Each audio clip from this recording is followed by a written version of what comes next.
Vamos lá.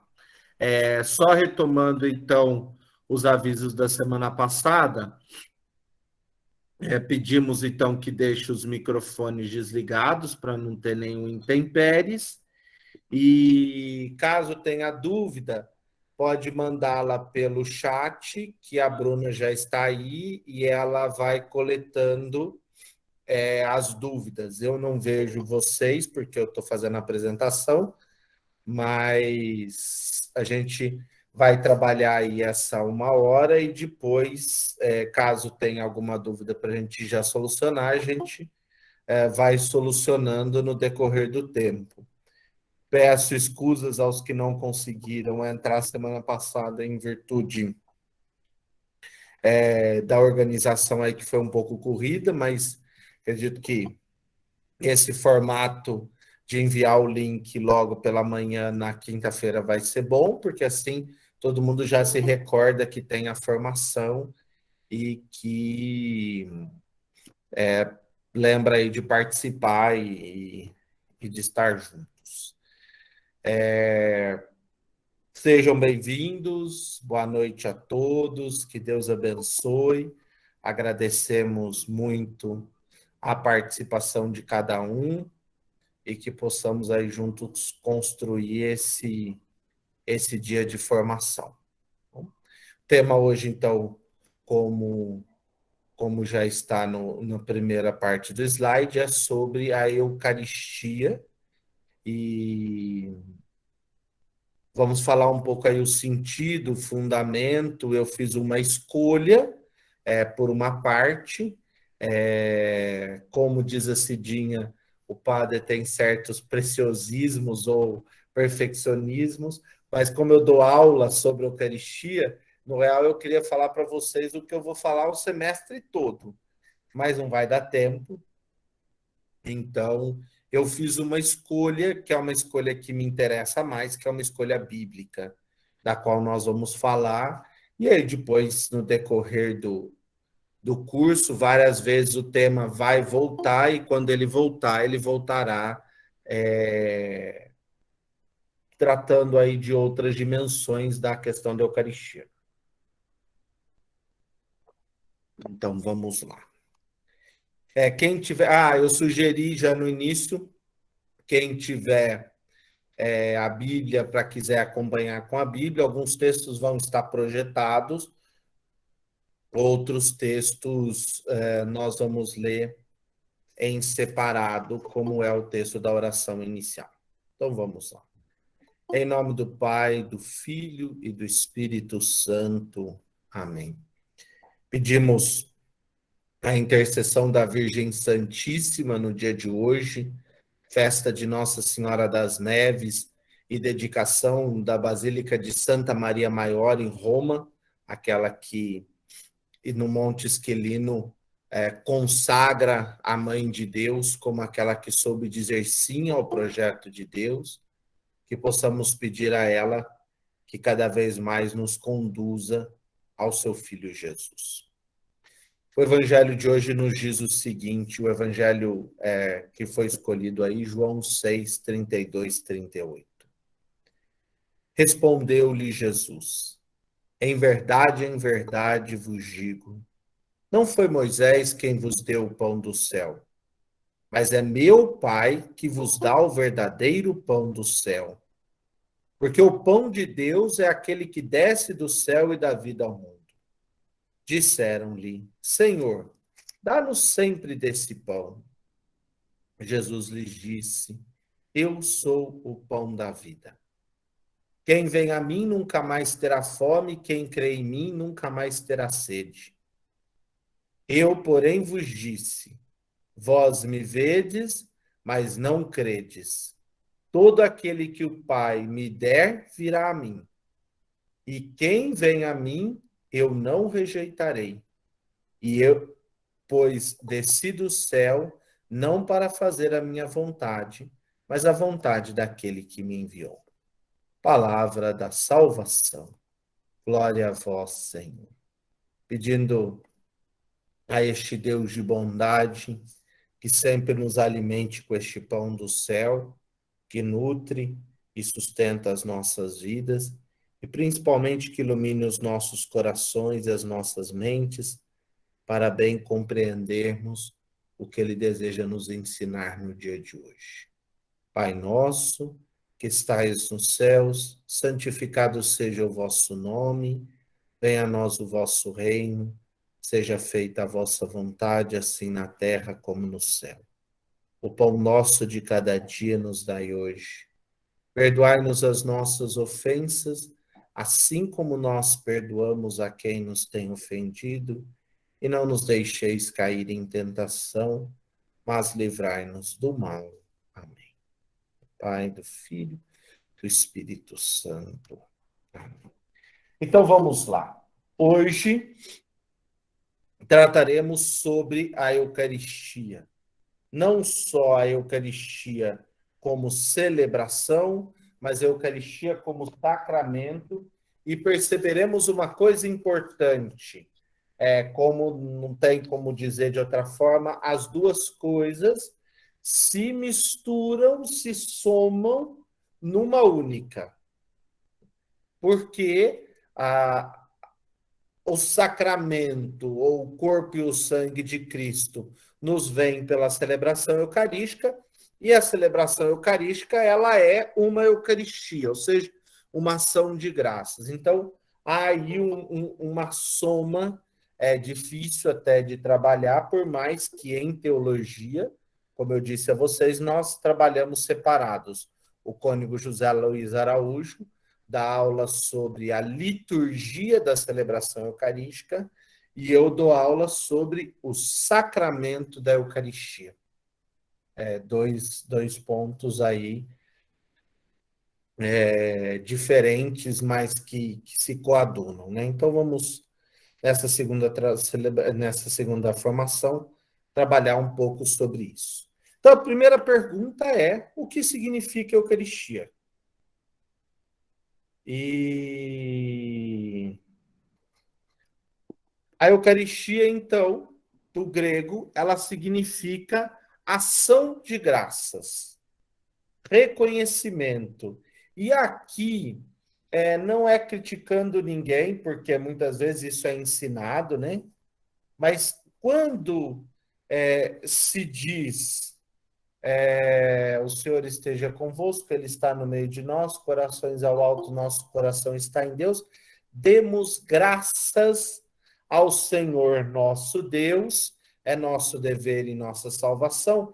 Esse dar graças não significa fazer uma reverência. Várias vezes, fazia tempo que eu não via isso, mas na paróquia, várias vezes, quando o padre diz isso, né? Demos graças ao Senhor nosso Deus, as pessoas se inclinam. E muitos padres fazem isso também. Esse dar graças não significa uma inclinação, uma reverência. Significa, sim, um reconhecimento de quem é este Deus. Quem é este Senhor? Reconhecimento nesse sentido. Eu dou graças por quem Ele é.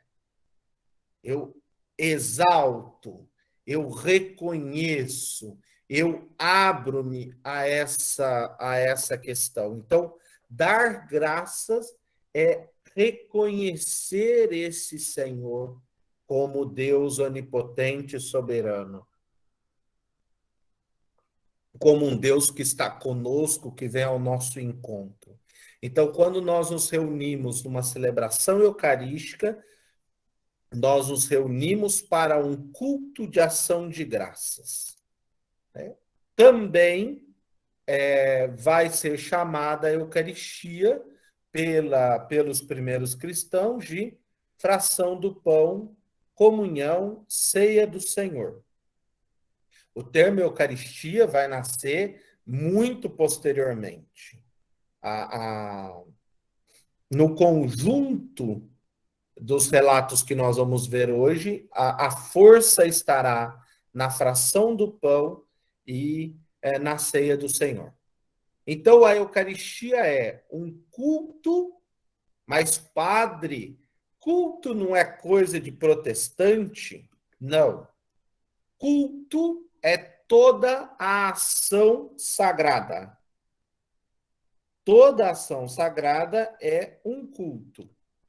Um culto quer dizer uma celebração, um momento sagrado. Não é simplesmente, por exemplo, nós vamos celebrar um aniversário. Isso é um culto? Não, porque não tem uma ação sagrada. Então, é algo que precisa se voltar à divindade. Como nós chamávamos as nossas reuniões no Brasil de celebrações ou missas, os protestantes passaram a chamar as suas reuniões de culto, mas ambos não se diferenciam. Um culto é uma celebração e uma celebração é um culto. As duas coisas estão aí nesse conjunto. Só para traduzir aí um pouco a palavra culto, né? Então, a Eucaristia, ou a celebração eucarística, é um culto de ação de graças, e aqui tem um ponto fundante que depois nós vamos, do decorrer dos 14 encontros, tratar disso. É um culto de ação de graças ao Pai, a Deus. E a este Deus, porque por Jesus, ele que nos concedeu a graça. Então, nós damos um culto de ação de graças a esse Deus que nos concedeu o seu Filho Jesus Cristo. E tudo isso nós fazemos reunidos na graça do Espírito. É o Espírito que nos qualifica, nos possibilita, nos congrega, nos concede a graça de darmos essa ação de graças a Deus, nosso Pai, por Jesus, na unidade do Espírito Santo, ou reunidos nessa graça do Espírito. Vamos lá, continuando. Então, a celebração da missa, a celebração eucarística, como uma ação de Cristo e do povo de Deus, organizado, hierarquicamente ordenado, é o centro de toda a vida cristã, tanto para a Igreja Universal, como para a Igreja local, como também para cada um dos fiéis. Então, se algum dia perguntarem a você qual é a principal e a fundamental celebração da Igreja, não tem outra a não ser a celebração eucarística. A celebração eucarística é a celebração fundante da nossa fé. Tanto que é a única, ou o único dos sacramentos que podemos repeti-la ou celebrá-la inúmeras vezes. E podemos celebrá-la até todos os dias. E os fiéis podem tomar parte dessas celebrações todos os dias. Então, porque ela ocupa exatamente esse centro. Por isso que o Papa Bento XVI, na Sacramentum Caritatis, sobre uma exortação apostólica pós-sinodal, ele vai falar que os sacramentos da iniciação, batismo, crisma e eucaristia, tem a Eucaristia como grande centro, né, o grande caminho, e ele vai dizer que toda a ação pastoral da igreja precisa ter na Eucaristia a sua experiência ou a sua marca fundante, mas também as suas ações devem caminhar tudo para vivenciar bem essa celebração. Então, na Eucaristia se encontra tanto o ápice da ação pela qual Deus santifica o mundo em Cristo, como o culto que os homens oferecem, os homens e as mulheres oferecem ao Pai, adorando pelo Cristo, Filho de Deus no Espírito. Então, aqui, uma outra tradução para a mesma ideia, né? Então, é um culto em que se oferece, que os homens oferecem ao Pai. Esse culto é oferecido ao Pai, adorando o Cristo, Filho de Deus, no Espírito. Quando a gente fala adorando, nós podemos esbarrar num problema. Qual é o problema? Eu vou à missa para adorar o Cristo, como diz o missal, sem nenhum problema. Só que precisamos colocar essa adoração no lugar certo. Qual é o lugar certo que precisamos colocar essa adoração? Na Idade Moderna, existia um problema que as pessoas iam à missa não para comungar, porque se achavam pecadores. Iam só para adorar. Ninguém mais se diminuiu muito a comunhão. Por isso que o concílio vai dizer, na Sacrosanto Concílio, capítulo 2, um grande incentivo à comunhão eucarística, a participação na Eucaristia, participação no comer o corpo e o sangue do Cristo. Então, as pessoas iam só para adorar, era costume. As pessoas entravam na igreja, viam a hóstia ser elevada, abaixada, e saíam da igreja. E iam atrás de outra. E assim faziam todas as vezes, ou todos os domingos, etc. E tal. Então, este culto de adoração é um culto que perdeu o sentido. Porque, como eu disse semana passada, nós somos chamados a participar. Então, este culto de adoração ao Cristo, ou adoração a Deus pelo Cristo, deve ser participando de todo o conjunto celebrativo, tomando parte naquele momento. Então, em cada momento nós vamos ouvir, e eu gosto muito de refletir isso, né? Na palavra nós ouvimos o Cristo, no canto nós ouvimos Deus que nos fala, no texto, no momento de silêncio. Então, esse processo de adoração é presente. Padre, a Eucaristia pode ser exposta durante a missa? Tanto pode ser que no Corpus Christi ela não só é exposta, como ela anda e depois se dá a bênção do Santíssimo. Mas não é salutar, segundo as normas da Igreja, que se faça sempre adoração após a missa, porque se perde um pouco o sentido da participação. Mas o templo votivo, por exemplo, em Campinas tem isso. Tem sempre uma missa, na sequência da missa, adoração o dia todo. Mas não nos esqueçamos que lá é uma igreja dedicada à adoração eucarística. É um santuário, um templo dedicado só a isso, né? Nas outras igrejas deve-se conservar a celebração e, vez ou outra, pode-se organizar sem nenhuma dificuldade uma adoração ao Santíssimo, mesmo que seja seguido da missa. Então, a Eucaristia é o centro e o ápice da vida cristã, né? Vamos lá para as origens. Então, como eu disse a vocês, eu fiz uma escolha. Estava dizendo a Bruna logo que eu que eu abri a sala, que eu estava um pouco na dúvida que rumo seguir.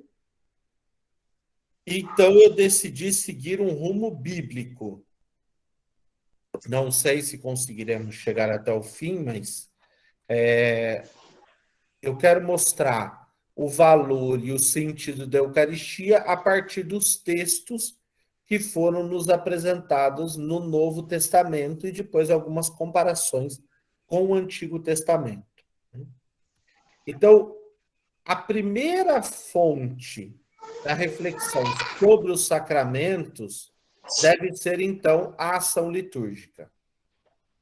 Então, as celebrações litúrgicas é que possibilitaram a reflexão sobre a ideia de sacramento. Padre, mas essa discussão não é a mesma coisa entre quem nasceu primeiro, o ovo ou a galinha? Não. A igreja tem uma prática de oração, uma prática de reunião e de celebração, e desta prática é que nós vamos criar a teologia. Só para vocês entenderem um pouco dessa parte da teologia, né, mais fundamental, a teologia em si, como reflexão teológica, ela só vai surgir na igreja no século II para o século III. Antes disso, todos os textos são textos catequéticos, ou seja, para a formação das pessoas, textos para serem lidos nas assembleias litúrgicas, como as cartas de Paulo, outras cartas tantas, de Inácio, de Clemente, de Policarpo, como também os textos são alguns textos bíblicos que vão sendo escritos, né, aí no decorrer do primeiro século até a metade do segundo século, mas eles contam um pouco daquilo que a igreja vive.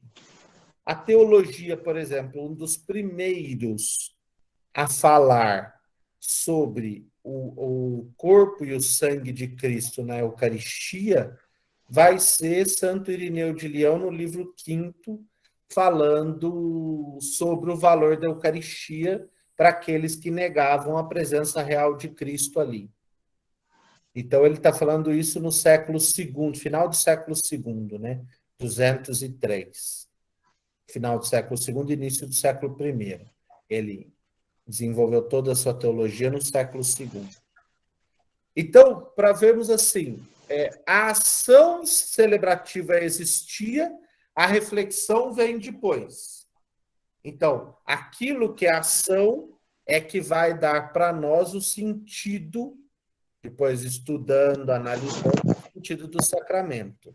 Então, a melhor forma de compreender isso, a prática litúrgica da igreja, é através da Sagrada Escritura. Então, os primeiros relatos sobre a Eucaristia no Novo Testamento estão presentes nos textos de Atos dos Apóstolos.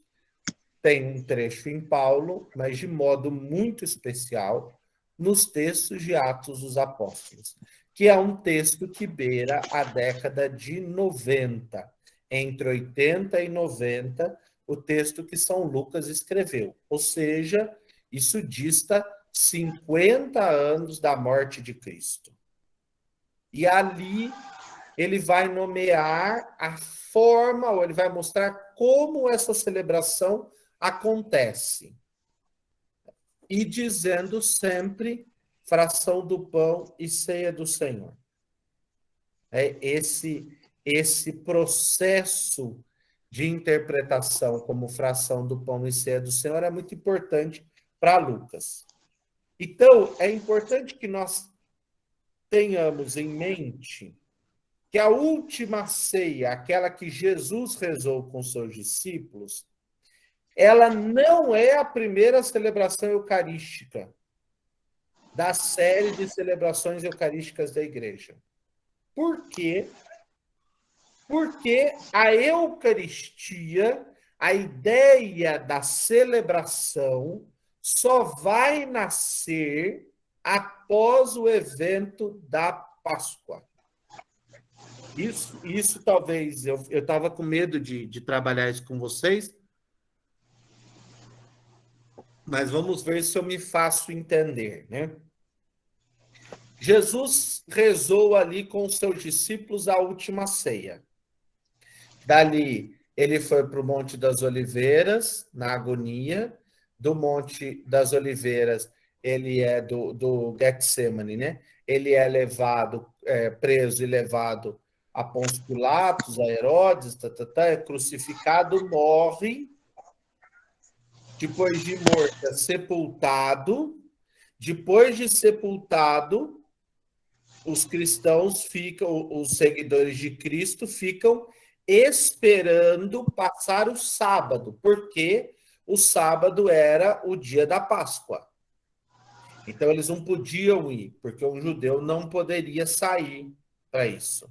Então, eles esperam o sábado terminar e as mulheres vão logo na madrugada. A música de comunhão do Sábado Santo é muito bonita, né? Da Vigília Pascal. Mal começava o domingo, a semana, lá vão as mulheres com flores e aromas. Elas saem logo na madrugada. E por que é logo na madrugada? Porque o sábado tinha acabado. Então elas vão para ungir o corpo de Jesus. E a preocupação das mulheres é como abrirão o sepulcro. Quando elas chegam lá, o sepulcro está aberto. Ali, então, está o evento pascal. Qual é o evento pascal? A passagem de Cristo da morte para a vida, a ressurreição. Então, é após este momento, ou após o tempo que a comunidade experiencia a vivência com o ressuscitado, esse Jesus aparece aos discípulos, aparece a Pedro, aparece aos discípulos de Emaús, aparece a Madalena, aparece aos discípulos reunidos, aparece depois junto com Tomé, aparece na beira do lago, aparece em um momento, aparece em outro, em outro, em outro, até que esse Cristo sobe ao céu. Aí vem o Espírito. O que é o Pentecostes para Lucas? Nós temos 2 Pentecostes na Sagrada Escritura, né? Para João, o Pentecostes acontece no dia da Páscoa. Jesus diz: a paz esteja convosco. Depois, sopra sobre eles e diz: recebei o Espírito Santo. Lucas nos faz uma outra narrativa. Qual é a narrativa de Lucas? O Cristo aparece, sobe aos céus e os discípulos estão ali reunidos com algumas mulheres. Por isso que eu gostei dessa imagem aqui, porque na imagem do Pentecostes traz também algumas mulheres, entre elas Maria. E ali, em oração, acontece a promessa que o Cristo fez a eles. Qual é a promessa? Enviareis a vocês um Paráclito e ele vos revelará toda a verdade. Ou seja, o Espírito de Deus que age nos discípulos e discípulas naquela comunidade ali reunida é que capacita, é que possibilita os cristãos ou os apóstolos, que agora já não são mais discípulos, se tornam apóstolos, porque eles já não estão mais aprendendo, agora eles vão ensinar. Capacita-os a entenderem tudo aquilo que Jesus fez e ensinou. Então, o Espírito não é só um ventinho bonitinho que vem sobre os discípulos e pronto. A graça que eles recebem é a graça de compreenderem, de abrirem os olhos, o coração, a vista para aquilo que o Senhor fez no seu meio. Para que possam entender, para que possam realmente perceber todo aquele anúncio e a grandiosidade daquele anúncio.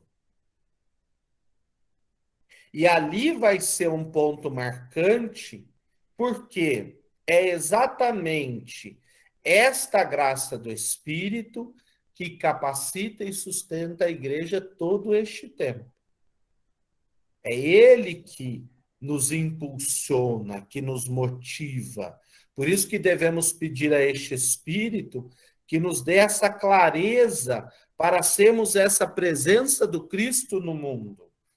O Espírito é esse que nos ajuda, nos fortalece e nos conduz.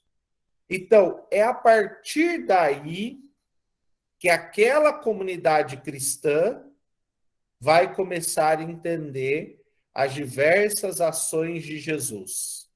E entre estas diversas ações, a celebração da ceia. Então, a ceia de Jesus com seus discípulos ela é um gesto de Cristo.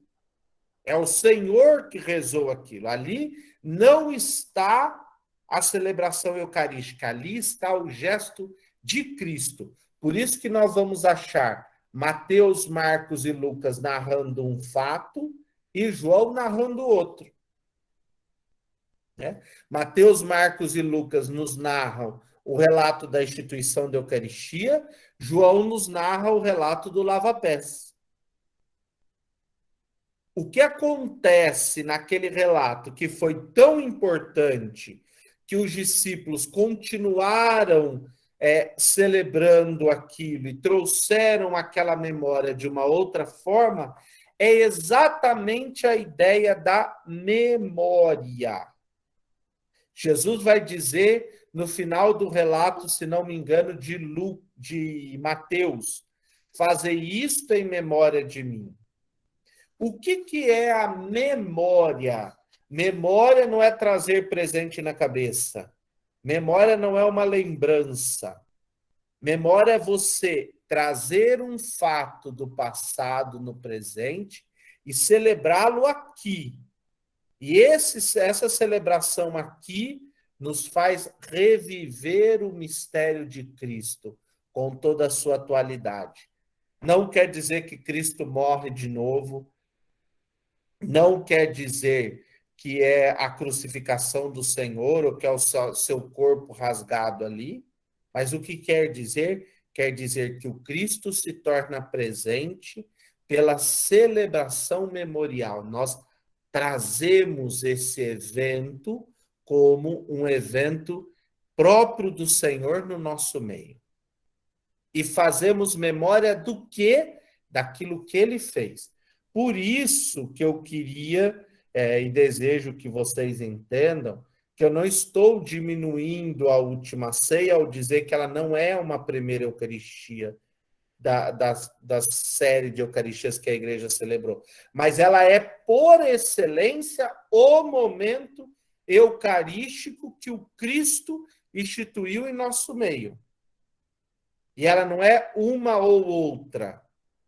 A igreja, após a morte e ressurreição do Senhor, passará a organizar estas celebrações de uma forma com que elas se tornem o gesto, que elas façam memória, que elas revivam, que elas possibilitem celebrar aquele grande evento. Qual evento? E aí nós vamos ver, então, antes disso,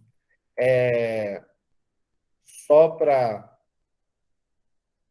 recordar, então, na gênese da Eucaristia, não deve ser só considerado a última ceia. Às vezes a gente acha assim, os discípulos lembraram só da última ceia para poderem organizar as celebrações que eles faziam. Não nos esqueçamos que Jesus fez refeições com seus discípulos várias vezes. Não nos esqueçamos, por exemplo, que Jesus multiplicou os pães. Não nos esqueçamos, por exemplo, o discurso de Jesus que João nos narra do pão da vida. Então, não foi só a ceia. A ceia foi a celebração marcante, fundante. Mas os discípulos, com certeza, foram se lembrando de diversos momentos que Jesus rezou com eles e que não está nem descrito nas Sagradas Escrituras. E também não nos esqueçamos que a experiência com o Cristo ressuscitado é uma experiência marcante. Lembra que Jesus come, ele parte o pão, ele come peixe, aqui a cena de Tomé do Caravaggio. Por exemplo, nos discípulos de Emaús, os olhos deles se abrem quando Jesus parte o pão ou já começam a se abrir quando ele lhes fala pelo caminho? Quando eu falo em experiência do ressuscitado, não é experiência de ver o ressuscitado só, é de abrir o coração para a boa nova da ressurreição. para perceber que tudo aquilo que Jesus fez e ensinou não ficou lá naquele momento e naquela hora que ele fez e ensinou, mas isso se tornou tão importante que a comunidade fez questão de escrever e hoje nós temos acesso a esse texto porque essa comunidade achou isso muito importante. E vocês lembrem, eles não escreveram os relatos dos milagres de Jesus ou dos sermões de Jesus ou das parábolas na hora que Jesus fazia ou falava. Eles escreveram esse texto anos depois. O mais cedo está ali por volta da década de 60 ou 70, que é o Evangelho de Marcos. Depois nós vamos ter o Evangelho de Mateus e Lucas por volta da década de 80 e 90, João já quase no fim do primeiro século. Por que eles quiseram relatar? Porque aquilo que eles lembraram, vivenciaram, aquilo ficou marcante na vida deles. Então, os olhos deles não se abriram só ao partir o pão. Os olhos deles também começaram a se abrir ao ouvir esses relatos e deixarem o coração se aquecer. Então, o evento do Cristo ressuscitado marca essencialmente a Eucaristia. Por quê? Porque ela é realmente essa celebração de vida, essa ação de graças a Deus, porque nos concedeu a vida no seu Filho, Jesus Cristo. Assim, a igreja, quando eu chamo igreja pós-pascal, no real é a igreja, né? A igreja que se consolida ali a partir de Pentecostes. Recebe a Eucaristia como um dom, mas também um mandato do Senhor. Esse texto de Paulo, nós vamos voltar a vê-lo novamente, né? 1 Coríntios 11, 23, 25. Paulo vai dizer, né, para a comunidade de Corinto: o que eu recebi do Senhor e vos transmiti o Senhor, na noite em que foi entregue, tomou pão. Então, Paulo, ao falar da celebração, que está com problema na comunidade, ele é muito claro: o Senhor nos deu esse mandato. Não é outro mandato. Porque, não sei se vocês se lembram, o problema da comunidade de Paulo aí é que as pessoas vão para a celebração, deveria existir uma janta antes da fração do pão e da oração sobre o pão e sobre o cálice, e as pessoas iam para essa janta, comiam tudo e não deixavam para os outros que estavam trabalhando e chegavam mais tarde. Então, Paulo vai dizer: que celebração é essa? Se você vem aqui só para comer, fique em casa. Né? Não tem sentido nenhum. Mas esse relato de Paulo, eu vou voltar nele, né?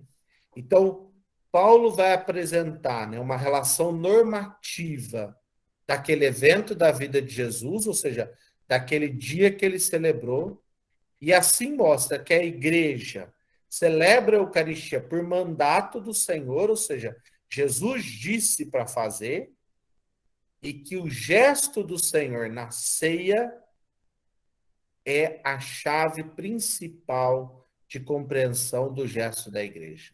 Como eu disse, é a fonte, não é a primeira, é a fonte. É diferente ser a fonte e ser a primeira. Porque a primeira vem a segunda, a terceira e a quarta. A fonte não, ela é inesgotável. Sempre que nós celebramos a Eucaristia, nós fazemos isso em memória daquele evento que o Senhor nos revelou, o seu amor e a sua presença em nosso meio. Nós remetemos a esse evento, nós voltamos, nós fazemos memória. E aí está o relato de Coríntio. Vamos lá, 23 ao 26.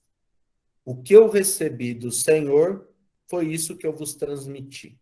Então, Paulo vai esclarecer: olha, é simples o que eu recebi. E é desse simples que deve brotar toda a proposta. Então, eu vou falar o que eu recebi do Senhor.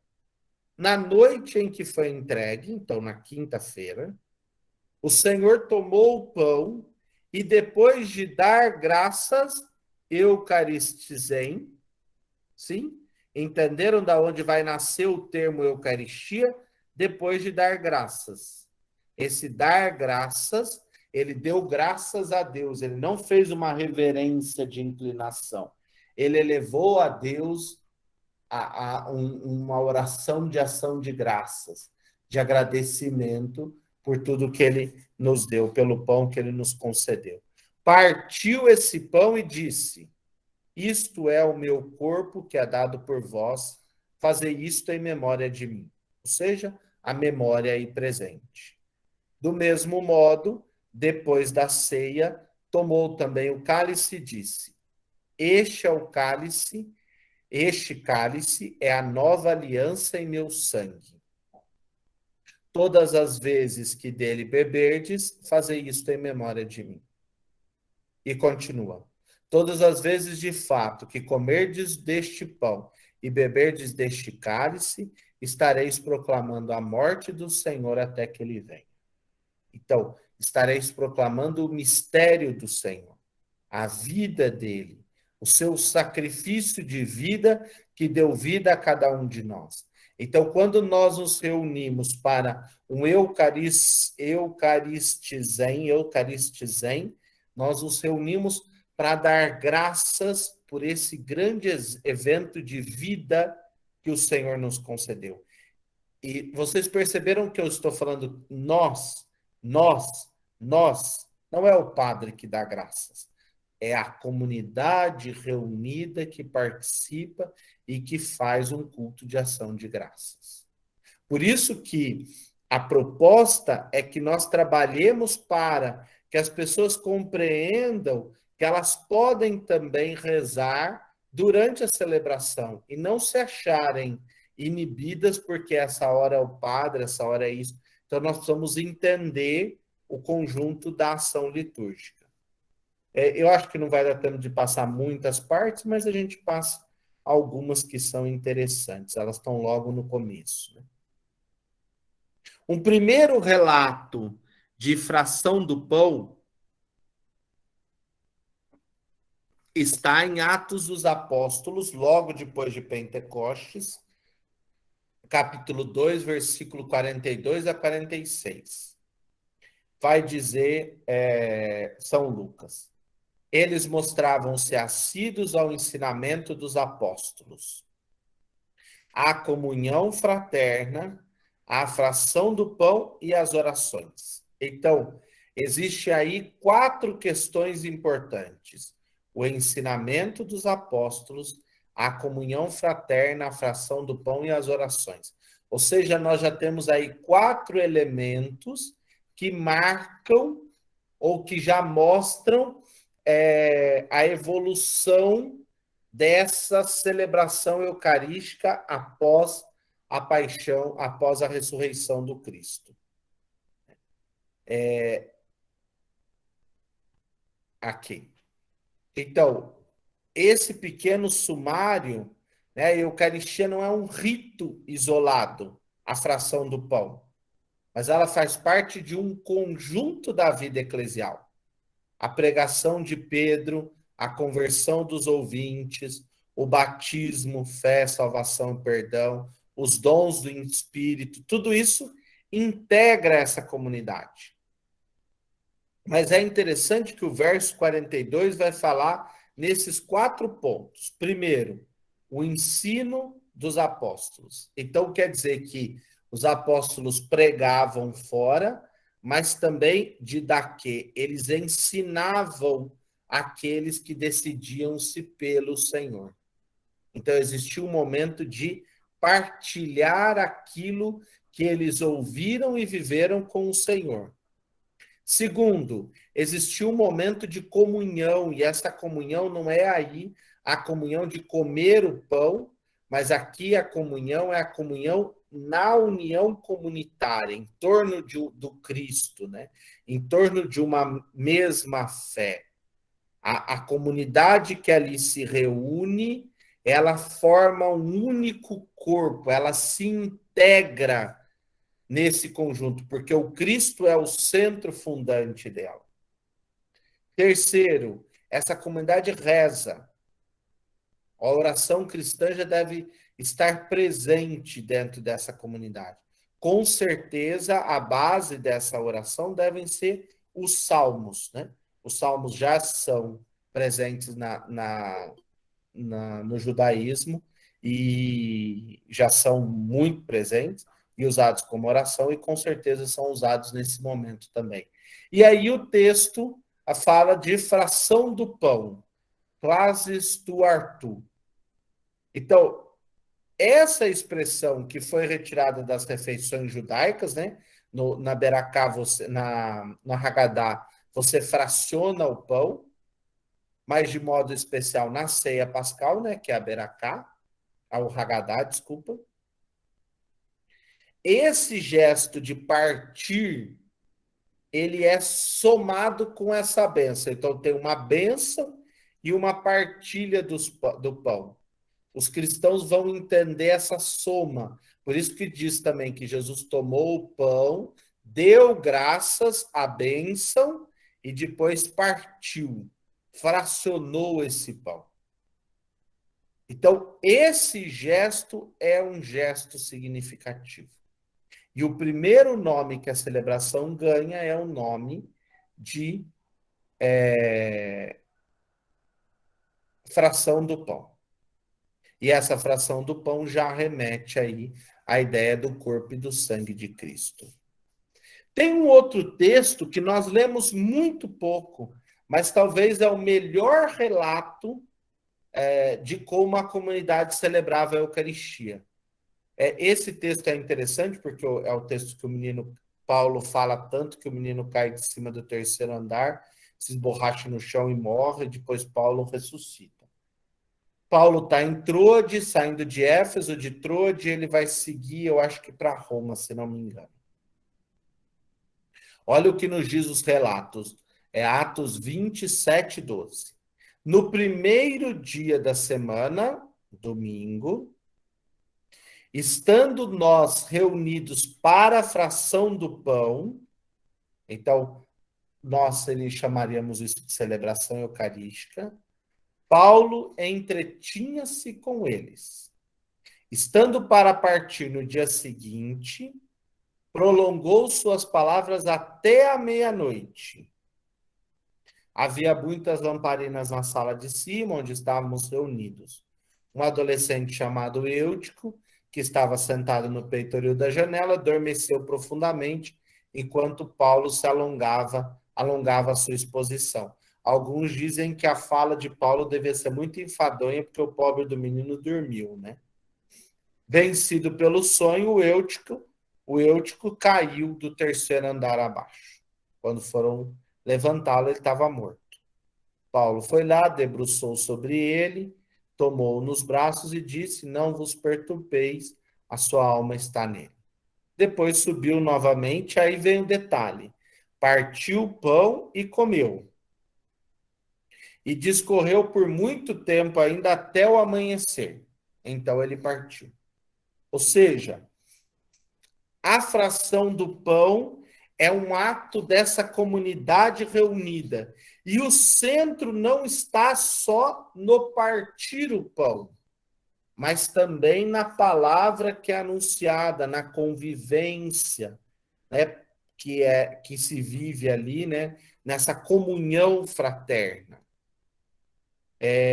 Vamos passar para outra que é mais interessante.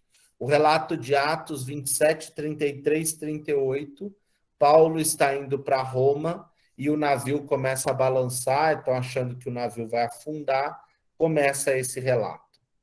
À espera de que o dia raiasse, Paulo insistia com todos para que tomassem alimento.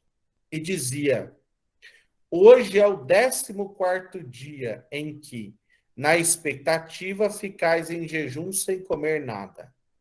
Por isso, peço que vos alimenteis, pois é necessário para a vossa saúde.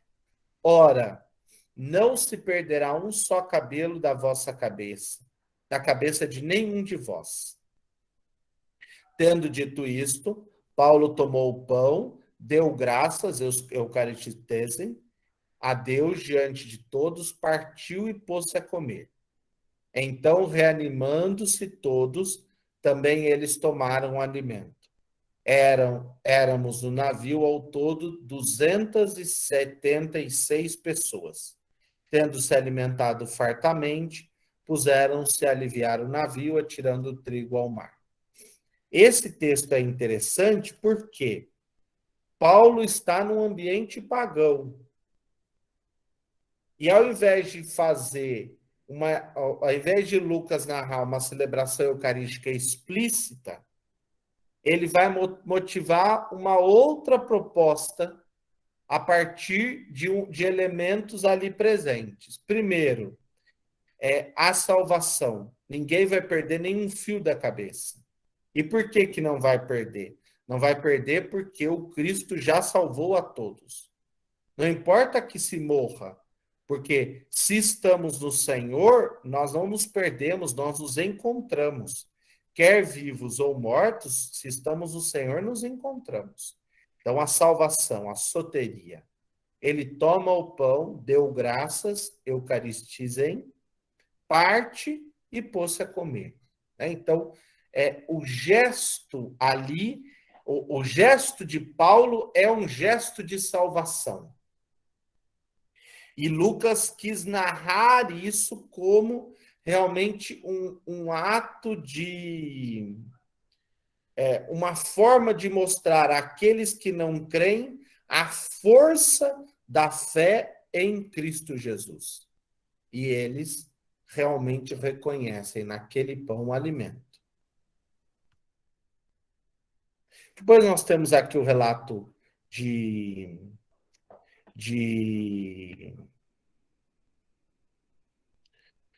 Jesus, discípulos de Emaús. Eu queria dar uma passadinha, deixa eu ver se vai dar tempo. Na tradição de João, eu sou o pão da vida, que é o texto que nós estamos vendo agora, né? Para João, que é o texto mais antigo, é o texto mais recente sobre os evangelhos, sobre Jesus, ele usa da Eucaristia numa outra dimensão. Tanto que ele não narra a instituição da Eucaristia. Por que ele não narra a instituição da Eucaristia no capítulo 13? Porque a instituição da Eucaristia já está narrada no capítulo 6. Quando ele vai fazer o discurso sobre o pão da vida, que é o melhor texto, valeria muito a pena vocês lerem amanhã ou num dos dias dessa semana, o texto nos traz todo o fundamento daquilo que é a Eucaristia. A Eucaristia é o pão verdadeiro que nos dá a vida. E este pão é enviado pelo Senhor.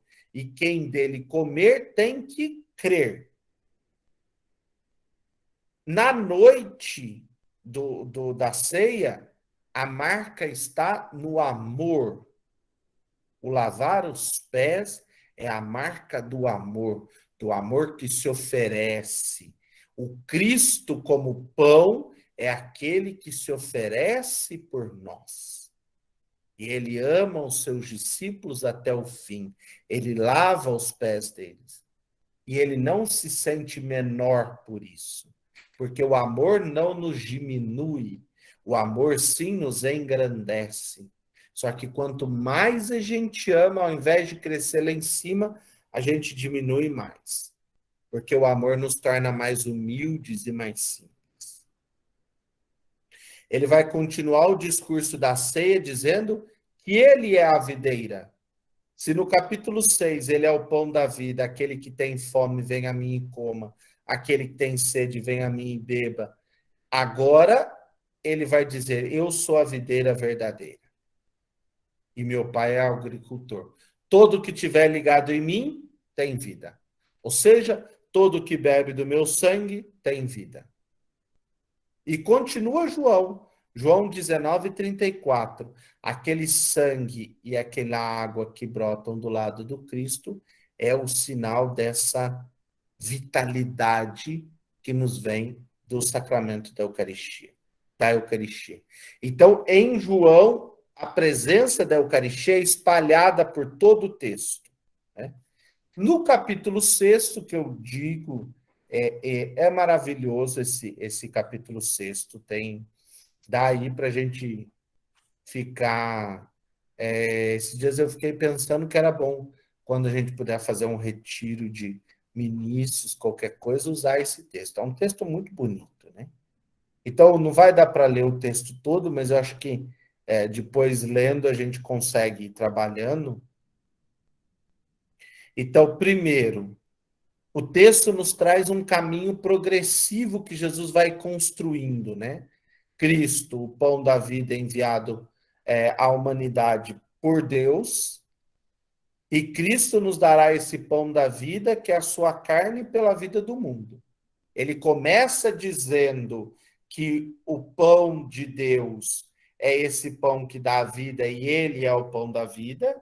E ele vai finalizar o texto dizendo: quem não comer da minha carne e não beber do meu sangue, não terá vida em mim. E aí todo mundo vai embora. E quando ele pergunta aos discípulos: e vocês não vão embora? Não sei se vocês se lembram o que Pedro responde. A quem iremos, Senhor? Só tu tens palavras de vida eterna.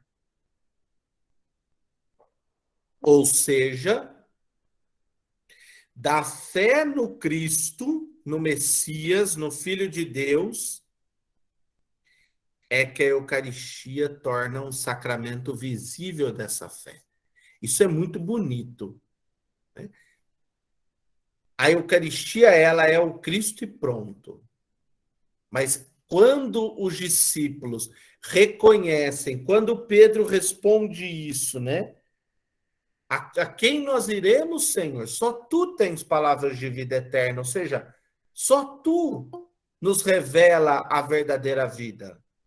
Essa fé dos discípulos é a fé que reconhece o Cristo presente naquele pão e naquele vinho, no corpo e sangue do Senhor. E esta carne de Cristo, que nos é dada, né, ela é dada para a vida do mundo. Por isso que, ao ser entregue, ela é entregue na cruz. Ela não é entregue num pedaço que Jesus corta do seu corpo e entrega. A carne de Cristo entregue é essa carne entregue na cruz, na salvação de cada um de nós. E daquele Cristo vivo e ressuscitado, daquele Cristo morto que se torna vivo e ressuscitado, nasce essa vida nova da qual nós nos alimentamos, o corpo de Cristo. Minha carne pela vida do mundo. Ele dá a sua carne para que muitos tenham vida, para que essa vida aconteça. E aí o caminho progressivo vai mostrar quais são os efeitos daqueles que comem e bebem do seu sangue. Em verdade vos digo, se não comerdes da carne do Filho do Homem e não beberdes do seu sangue, não tereis a vida em vós. Quem come a minha carne e bebe o meu sangue tem a vida eterna, e eu ressuscitarei no último dia. Pois a minha carne é a verdadeira comida e o meu sangue é a verdadeira bebida. Quem come a minha carne e bebe o meu sangue, permanece em mim e eu nele. Assim como o Pai que vive me enviou, eu vivo pelo Pai, também aquele que de mim se alimenta viverá por mim. Olha que bonito isso, né? O comer e o beber aqui não está como fonte de alimento para a nutrição do corpo, mas é fonte de alimento para a nutrição da vida. E vida não é só esta, não é só depois da morte, vida é o conjunto todo. Em Cristo nós temos a vida. E por que que em Cristo nós temos a vida? Porque ele recebeu do Pai a vida. Ele vive porque o Pai lhe deu a vida. Foi o Pai que o enviou, foi Deus que o enviou a esse mundo como sinal de vida. Então ele é o grande sinal de vida em nosso meio. Comer da carne e beber do sangue é descobrir nele, é abrir-se a essa nova vida, é crer e reconhecer nele essa nova vida. E essa doação de vida é o que reafirma a presença real de Cristo, né? A presença real de Cristo, talvez a gente gastaria muito tempo discutindo isso, mas não é essa presença dessa carne aqui, né, que eu estou mostrando para vocês a minha mão, acho que vocês estão vendo, não é essa carne. A presença real de Cristo é a vida de Cristo que se torna presente naquele que acolhe na sua vida o corpo e o sangue de Cristo. Naquele que acredita, naquele que se abre, naquele que se volta, ele reconhece ali o Cristo presente que lhe dá a vida. É muito bonito isso. E a pista para compreender essa presença real é o crer. Se você não crê, não tem como. A fé é o que fundamenta. A fé é o que alicerça. A Eucaristia não é mágica. Só tem sentido para João no contexto da fé. Não é só um rito. O Espírito age e além dele. Então, esse Espírito é que torna possível esse encontro com a vida nova que nos vem. A fé é essa abertura para esse mais. Mágica é uma coisa que acontece aqui e aqui acaba. A abertura para Deus, a fé é algo que vai nos expandindo cada vez mais, né? Vai nos fazendo nele, buscá-lo e aprofundá-lo. Para João, ele não trabalha propriamente, como Lucas, o aspecto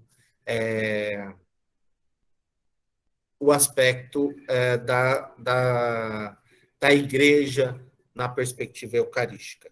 Mas, para a gente finalizar, eu não vou entrar aí no Antigo Testamento, a Eucaristia, então, é esse Cristo presente, e nós, quando nos reunimos unidos a Ele para darmos graças a este Pai de bondade que nos enviou esse Cristo.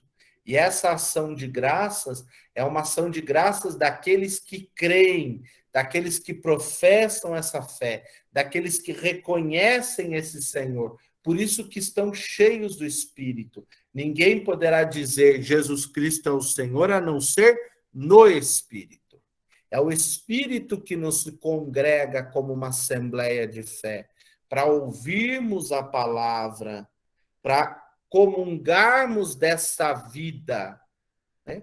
Eu vou falar disso mais para frente, mas quando você entra na fila para comunhão, você não está indo lá só comungar o corpo e o sangue de Cristo na espécie eucarística.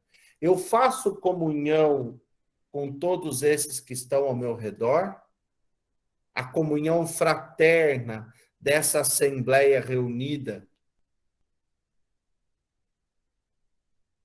A fração do pão, ela se junta a todos esses elementos, ao ouvir a palavra, ao tomar comunhão com os irmãos, tomar comunhão na oração fraterna e assim participar do corpo e o sangue de Cristo. Porque aquele corpo e sangue de Cristo é sinal da nossa fé como comunidade de vida. Por isso que eu queria trabalhar com vocês antes a ideia da participação para reforçar isso. Estar na Eucaristia, estar na celebração eucarística é tomar parte, é ocupar o seu lugar de testemunho daquele que crê no Cristo vivo e ressuscitado, e nesse Cristo vivo e ressuscitado você encontra a verdadeira vida. Vamos lá, já passei uns minutinhos. Me diga, Bruna, deixa eu parar a apresentação, assim abre a tela. Isso. Fazendo aqui a minha última anotação. Enquanto não temos pergunta no chat, eu só queria anotar algumas aqui para mim. Foi uma grande surpresa, na verdade, para mim, eu não sabia, né, que a última ceia, ela não foi a primeira Eucaristia. Para mim estava certo na minha cabeça, que começou lá na Quinta-feira Santa, na última Santa Ceia. Isso foi uma grande surpresa. Então, eu não sei se o senhor falou, eu não consegui aqui, que ela é uma realidade eclesial pós-pascal. Mas quando que seria, então, a primeira? Seria já na Páscoa? Eu vi que a gente leu aí um texto, né, no primeiro dia, eles se reuniram, que seria o domingo. Mas já é o domingo de Páscoa ou isso não é claro? Então, quando a gente fala numa experiência pós-pascal, seria tudo aquilo que vem após Pentecostes. Uhum. Por Então, quê? não é...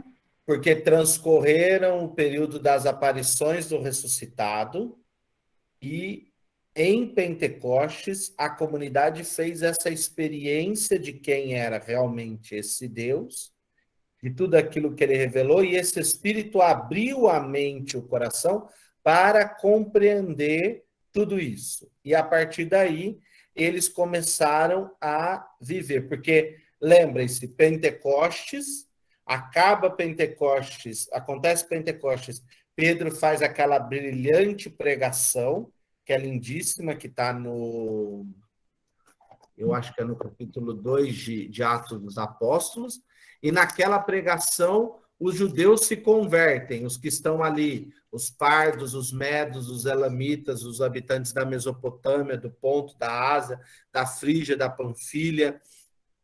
Então, ali existe para Lucas um conjunto de tudo aquilo que é o Império Romano. Então, eles ficam boquiabertos com aquilo que os discípulos estão falando. E aí tem o grande relato de Pedro à multidão, que vai falar sobre o Cristo, que vocês mataram, esse Cristo ressuscitou, e esse Cristo que ressuscitou, ele ressuscitou para dar a vida. As pessoas se arrependem e perguntam, o que nós precisamos então fazer? E Pedro vai dizer que vocês se convertam e sejam batizados em nome de Jesus. Logo depois que acaba esse relato, que eles são batizados, e vai dizer o texto que naquele dia se acrescentou à comunidade 3.000 pessoas, vem esse relato que eu citei, de Lucas 2,42. Eles mostravam-se assíduos aos ensinamentos dos apóstolos, à comunhão fraterna. Então, aí se entende, então, o momento inicial das celebrações eucarísticas. Não entendidas como ritos como nós entendemos hoje, mas se começa, então, uma vivência e uma prática eucarística. Mas, padre, então quer dizer que aquilo que foi feito antes não era Eucaristia? Então, não é que não era Eucaristia, mas aquilo ali é ainda a ação do Cristo, aquilo é, para nós, a fonte. É de onde nós buscamos a raiz para compreender a nossa celebração. Agora, do evento pós-pascal para frente, ou seja, do evento de Pentecostes para frente, ali é a igreja que vai organizando e vai compreendendo e vai entendendo e vai percebendo e vai se organizando nas diversas dinâmicas. Mas tem um centro bem interessante. Qual que é o centro? A palavra, a comunhão, a fração do pão e as orações. Isso aparece em todos os momentos. E isso Jesus fez na ceia. Então, esses passos existem ali. Então, dá para entender o quê? Os discípulos que começam, os apóstolos, que após Pentecostes, que começam a rezar e esses relatos aparecem, estes discípulos repetem, vamos assim dizer, o que Jesus fez. Então, o que eles fazem? Eles encontram ali a fonte. Porque a celebração eucarística é uma ação nossa, da igreja. É a igreja que organiza, que pensa, que se estrutura, né? E aquela ação primeira foi a ação do Cristo. Não sei se eu fiz me entender ou se eu fiquei confuso ainda. Não, deu sim. Tem uma outra questão, talvez não seja o foco hoje, né? Mas aí no meio da formação me ocorreu essa dúvida.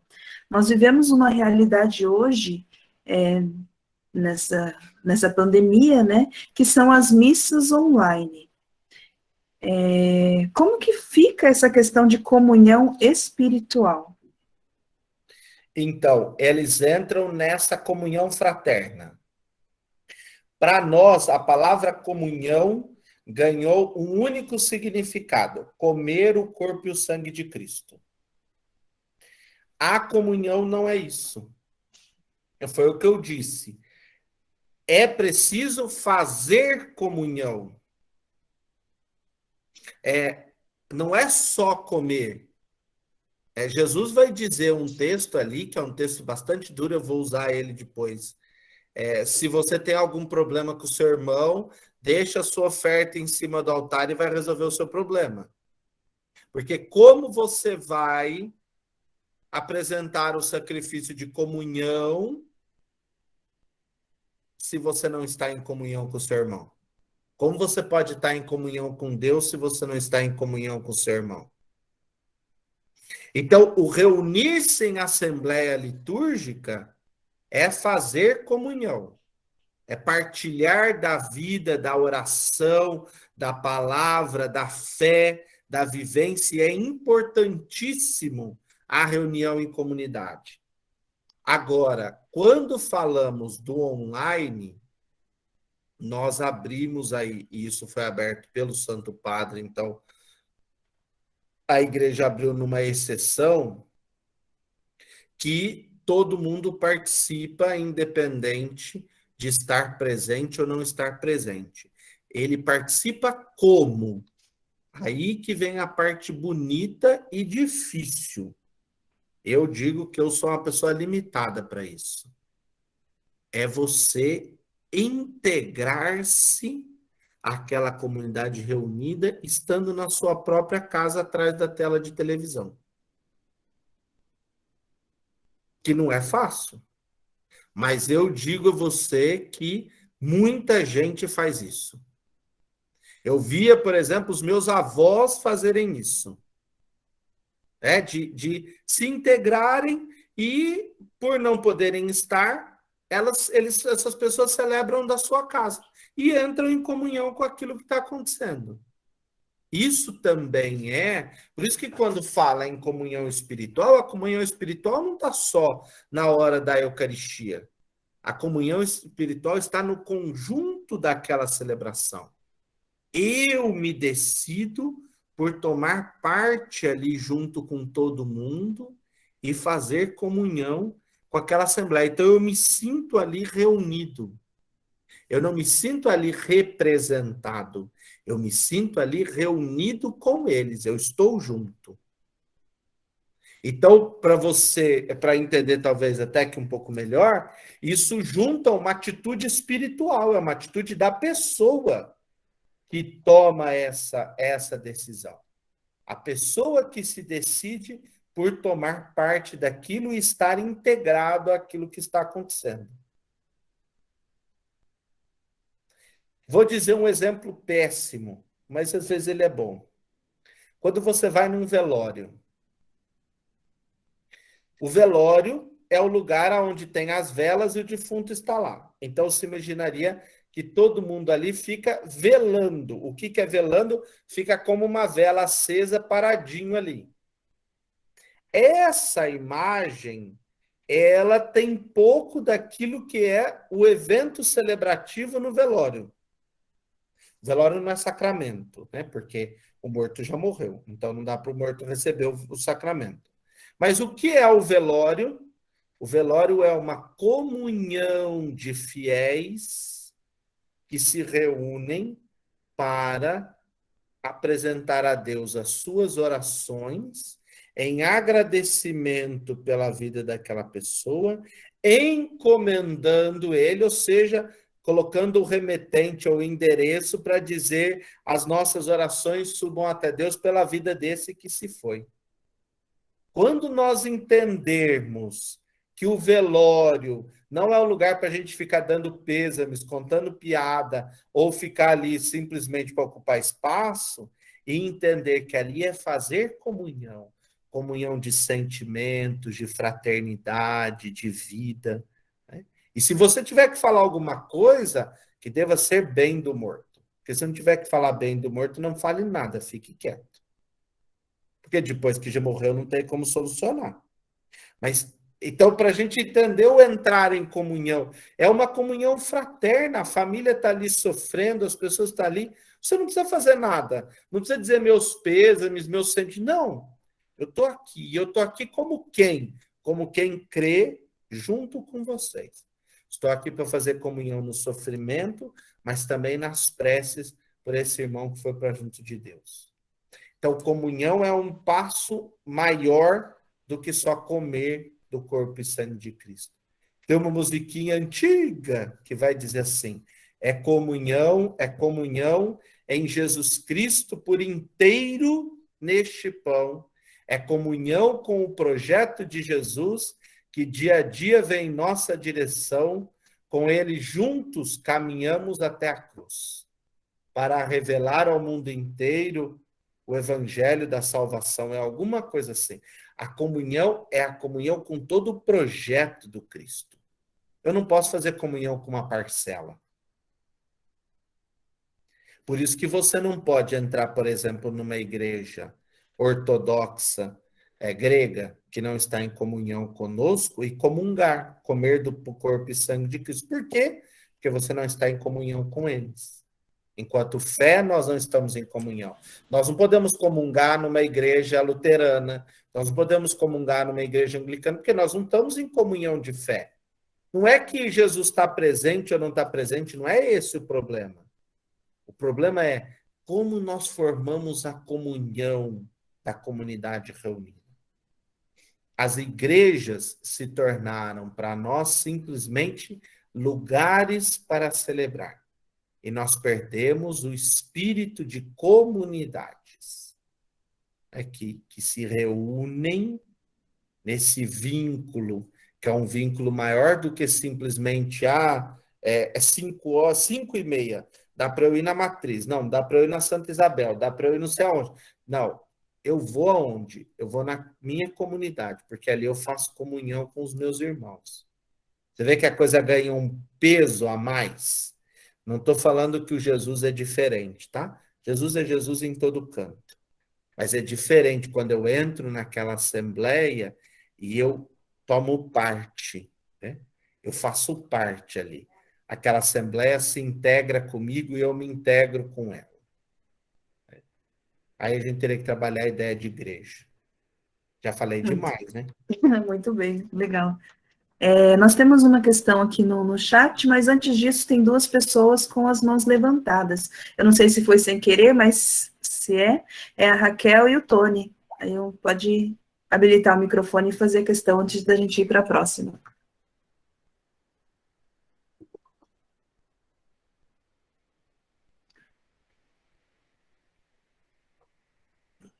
Acho que provavelmente foi Não, sem querer, então. Sem querer, isso. Aí temos uma questão aqui da Daisy. Ela está perguntando: Jesus tinha em mente a criação da igreja ou ele esperava que o povo judeu acreditaria nele e evoluiria na religião? Então, aí é um problema eclesiológico grande, mas só para dizer uma coisa, quando nós falamos de igreja, nós temos um problema é que falar de uma instituição. Então, se nós formos falar de igreja na proposta de Cristo, a proposta de Cristo é uma eclesia. Uma eclesia é uma comunidade de fiéis reunidos. E fiéis são aqueles que creem, que têm fidelidade a um projeto. Não é a uma instituição. Então, aí é que está o problema quando a gente fala em instituição e a gente fala em questão de igreja, né? Cristo, ele não deseja fundar a igreja, ele deseja fundar um projeto que é um projeto de vida, um projeto do reino. Esse projeto do reino se consolida na igreja. Mas aí precisamos tomar cuidado, porque aí começam as confusões de confundir igreja com aquilo que os homens vão fazendo da igreja, né? Os homens, de preferência, são os homens que erraram mais do que as mulheres, né? Bem mais. E vão criando aí governos, etc, etc, etc, etc. É esse problema, só para dar um exemplo, né? O problema do Canadá, que está aí em voga, né? Sobre essa questão das crianças, como foram mortas, esses cemitérios que estão ao lado das casas que atendiam as crianças dos indígenas, né? Que não se sabe ainda direito o que é. Mas aquilo nada mais era do que a igreja, não só católica, eram 3 ou 4 títulos de igreja, ligadas ao Estado, o que nós não conhecemos no Brasil, mas a igreja ligada ao Estado, e ela servia ao Estado. O que o Estado fazia? O Estado, para não deixar, como achava que as crianças filho de indígena, era animalzinho, me desculpe me desculpe o modo de dizer, né? Mas achavam que eram seres primitivos, então tiravam os filhos e colocavam nas escolas católicas ou protestantes para se tornarem gentes, entre aspas, de verdade. E ali acontecia as coisas que essas crianças morreram de alguma forma. Qual é o erro aí? O erro é da igreja também, que fez o quê? Que se alia a uma instituição ao invés de entender-se como um projeto. Por isso que eu gosto muito quando o Papa Francisco fala assim, nós somos uma igreja em saída. Quer dizer que não é uma igreja instituição, mas é uma igreja que anuncia o projeto do Cristo. Mas é muito difícil, aí nós teremos que gastar muito tempo para falar sobre igreja. O Cristo inaugurou um projeto, o projeto do reino de Deus. Para Daisy. Certo. Agora, o Silvio, tem alguma questão? Pode habilitar o microfone, Silvio. Padre, boa noite a todos. Boa noite. Eu tenho uma coisa, eu escutei uma palavra aí que o senhor falou, que eu não sei se eu vou conseguir repetir tão bem assim, porque é uma palavra eucharistesen, Isso. o senhor falou. Eu fico imaginando assim, no tempo antigo, né, lá depois que Jesus ressuscitou, a comunidade ela se encontrava, que nem o senhor falou, em comunhão fraterna, na fração do pão. Mas quando que essa palavra começou a dar sentido, assim, que eu falo? Porque isso aqui parece que, eu não sei se é grego, hebraico. É grego. É grego. Foi a partir desse momento que começou a colocar essa, assim, como celebração eucarística, ela começou a tomar forma que hoje que é a igreja que a gente tem, ou já naquele tempo, porque pelas leituras que o senhor fez, o povo já se reunia e ficava até muito mais tempo, que nem Paulo fala, que ficou até meia-noite lá, né? Então, esse povo, que na verdade era perseguido naquele tempo, né? Mas que tinha esse encontro, mas essa palavra, quando começou a ter sentido de tipo assim, celebração eucarística, começou a partir de que momento? Então, o primeiro século é marcado pela ideia de fração do pão e ceia do Senhor. Todo o primeiro século. Aí nós vamos encontrar nos relatos já do século II,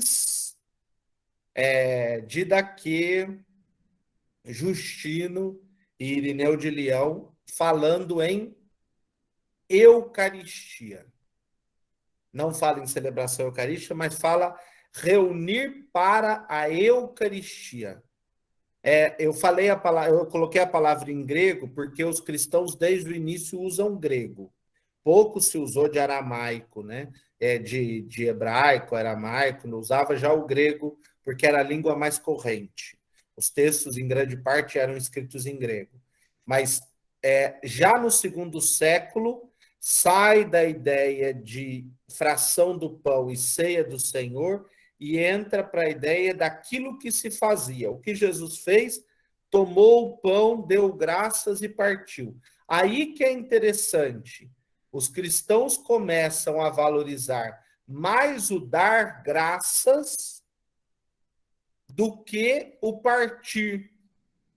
Então, associa-se a ideia de que o dar graças é mais do que só aquela oração. Qual é a oração? É a anáfora. Padre, mas o que é uma anáfora? A oração eucarística. Eles começam a identificar a celebração eucarística com uma oração, que é uma oração para dar graças. Uma anáfora judaica, uma beracá judaica que se vai se transformar em anáfora cristã. E isso está na Didaquê, que relata a primeira coisa que se fazia. Então, pegava o pão, dava graças, depois fazia isso, pedia ao Espírito, rezava pelos mortos, rezava por aqueles que nos governam. Então, o título passa a ser o título da oração. A oração é uma oração de ação de graças. Só que a estrutura ainda não é a estrutura igual à nossa. Os cristãos reuniam-se para ouvir a palavra e depois se fazia um momento da Eucaristia. Se rezava a oração de ação de graças e partilhava o corpo e o sangue do Cristo. Não sei se eu fiz a entender, mas isso começa já no século II. A ação de graças vai se tornar a oração, que é a chamada nossa oração eucarística, né? As pessoas mesmo dizem, né? O momento da Eucaristia vai começar agora. Normalmente é na hora que começa a oração eucarística, vulgarmente dizendo. Mas hoje é encarado como o todo, né, da celebração. Entendi, obrigado. Nada. Mais uma questão aqui, a Joyce está perguntando, padre, uma dúvida. Devo permanecer de joelhos na consagração do corpo e sangue de Cristo até o final da oração da Assembleia ou me levanto após a oração do padre? Essa você vai ter que esperar. Porque vai ter o dia para dizer isso. Aí o dia que eu for dizer isso, eu já digo tudo. Tá bom? Não vai ficar brava comigo, tá? Porque depois eu vou ter que explicar o contexto. Aí eu explico o contexto todo. Senão agora vai demorar muito tempo para falar de tudo. Mas logo vai chegar. Eram 12, agora só faltam 10. Eu vou gastar um dia só para falar sobre a oração eucarística, que eu acho que é importante. Então aí nós vamos dizer aí os gestos também, como fazê-los cada um. Tá bom? Eu acho que já deu a hora, né, minha filha? Já sim, acho que também não temos mais pergunta por hoje. Passou muito tempo. Caso alguém tenha alguma dúvida, é só mandar. Depois eu vou postar, então, os slides e eu vou selecionar um dos textos aqui que eu tenho sobre Eucaristia também para mandar para vocês, se quiserem ler. Se tendo alguma dúvida, também pode mandar para mim ou para a Bruna e a gente vai se entendendo. Tá bom? Vou pedir, então, que Deus abençoe a todos nós. O Senhor esteja convosco, Ele está no meio de nós. Por intercessão da Virgem Santíssima, Nossa Senhora das Neves, desça sobre cada um de vós e permaneça a bênção do Deus Todo-Poderoso, Pai, Filho e Espírito Santo. Boa noite a todos, muito obrigado da presença, fiquem com Deus, até quinta que vem. Um grande abraço. Boa noite, Boa noite. Boa noite. Fiquem com Deus. Boa noite, padre. Obrigada. Boa noite, padre. Boa noite a todos. Boa noite. Boa Boa noite. noite, foi um prazer. Boa noite a todos. Boa noite, Boa noite. Aí, mãe.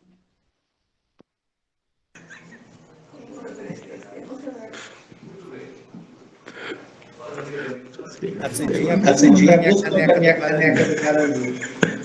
Ai, que bonito.